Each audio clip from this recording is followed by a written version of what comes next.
வேலன் துணை அன்பர்கள் அனைவருக்குமே வணக்கம். இன்றைக்கி என்ன பார்க்க போகிறோன்னா, வெல்லம். நீங்கள் குலதெய்வ கோவிலுக்கு போகும்பொழுது எப்போவுமே இது போல் வெல்லம் கட்டி வாங்கிட்டு போகணும். அதுவும் நீங்கள் அங்கே கோவில்கிட்ட போய் வாங்கக்கூடாது, இல்லை போகிற வழியிலையும் வாங்கக்கூடாது. நீங்கள் நாளைக்கு குலதெய்வ கோவிலுக்கு போகிறீங்க அப்படின்னா இன்றைக்கே வீட்டில் இந்த மாதிரி வெல்லம் கட்டி வாங்கி வச்சுக்கணும். உங்களுக்கு எந்த ஒரு கஷ்டம் இருந்தாலும் சரி, கடன் இருந்தாலும் சரி, மனதார நீங்கள் வீட்லேயே இந்த வெல்லம் கட்டி வாங்கி வச்சுட்டு குலதெய்வத்தை மனதார வழிபாடு செய்யணும். உங்களுக்கு எவ்வளோ பிரச்சனை இருந்தாலும் அது தீரணும். இந்த வெல்லத்தை நீங்கள் குலதெய்வ கோயில் குளத்தில் எடுத்துகிட்டு போய் கரைக்கும் பொழுது இந்த பிரச்சனை எல்லாமே உங்களுக்கு தீரணுன்னுட்டு வீட்டில் இருந்தே நீங்கள் வேண்டிட்டு இது போல் துணியில் மடித்து எடுத்துக்கணும். கோவிலுக்கு போயிட்டு கோவில் குளத்தில் இந்த வெல்லத்தை கரைக்கணும்.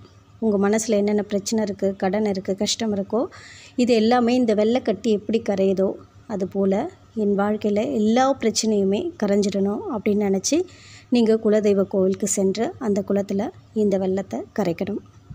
அப்படி உங்களுடைய குலதெய்வ கோவிலில் குளம் இல்லை என்னோடய குலதெய்வம் பக்கத்தில் இல்லை, என்னால் போக முடியல, எனக்கு குலதெய்வமே எங்கே இருக்குது என்னன்னு எனக்கு தெரியவே இல்லை அப்படின்னு நினைக்கிறவங்க உங்கள் வீட்டு பக்கத்தில் இருக்க கோவிலுக்கு போயிட்டு அங்கே குளம் இருந்தால் அங்கே குலதெய்வமாக பாவிச்சு நீங்கள் இந்த வெல்லத்தை கரைக்கணும்.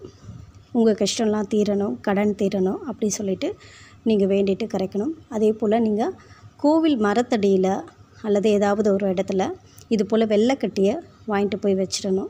ஒரு சின்ன அகல்லையோ இல்லை மண்லேயோ வச்சிங்கன்னா அதை எறும்புகள்லாம் வந்து சாப்பிடும். அதுவே நமக்கு பெரிய பாவம் போன மாதிரி இருக்கும். அதே போல் நீங்கள் உங்களோட வீட்டு வாசல்லையோ இல்லை வீட்டில் ஏதாவது ஒரு இடத்துல கூட இது போல் வெல்லக்கட்டி வைக்கலாம்.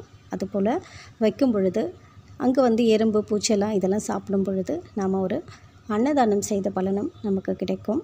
அதே போல் சில பேருக்கு முகத்தில் கையில் அது போல் கட்டிகள் வரும். அது போல் கட்டிகள் வரும்பொழுது நீங்கள் வேண்டிக்கிட்டோம், சாமிக்கிட்ட வேண்டிக்கிட்டு 5 கட்டி வெல்லம், 6 கட்டி வெல்லம், உங்களுக்கு எத்தனை முடியுதோ அத்தனை கட்டிகளை நீங்கள் வேண்டிட்டு அந்த வெல்லக்கட்டிகளை எடுத்துகிட்டு போயிட்டு திருவள்ளூர் பக்கத்தில் வீரராகவர் கோவில் இருக்குது. அவருக்கு பேரே வைத்தியநாத பெருமாள் தான். அந்த குளத்தில் போயிட்டு உங்களுக்கு இருக்க கட்டியெல்லாம் கரைஞ்சிடணும். இது போல் வரக்கூடாது இனிமே அப்படின்ட்டு நல்லா வேண்டிட்டு அந்த வெல்லத்தை அங்கே இருக்க குளத்தில் நீங்கள் கரைச்சி விட்டிங்கன்னா உங்களுக்கு இருக்க நோய்கள் அப்புறம் இது போல் கட்டி எதுவாக இருந்தாலுமே உங்களுக்கு சரியாயிடும். அதை நீங்கள் எப்போ உங்களுக்கு அந்த மாதிரி கட்டி வருதோ அப்போவே நீங்கள் அந்த வெல்லத்தை வாங்கி வச்சுக்கணும். அந்த கோயிலுக்கு போகிற அன்னைக்கு அதை எடுத்துகிட்டு போயிட்டு கரைச்சி விடணும். அது போல் செய்தால் உங்களுக்கு இருக்க நோய்கள் பிணிகள் எல்லாமே தீர்ந்துவிடும். இதுபோல் இந்த வெல்லக்கட்டிகளில் இவ்வளோ ஒரு அற்புதம் இருக்குது அப்படின்ட்டு யாருக்கெல்லாம் தெரியாதுன்னு எனக்கு தெரியல.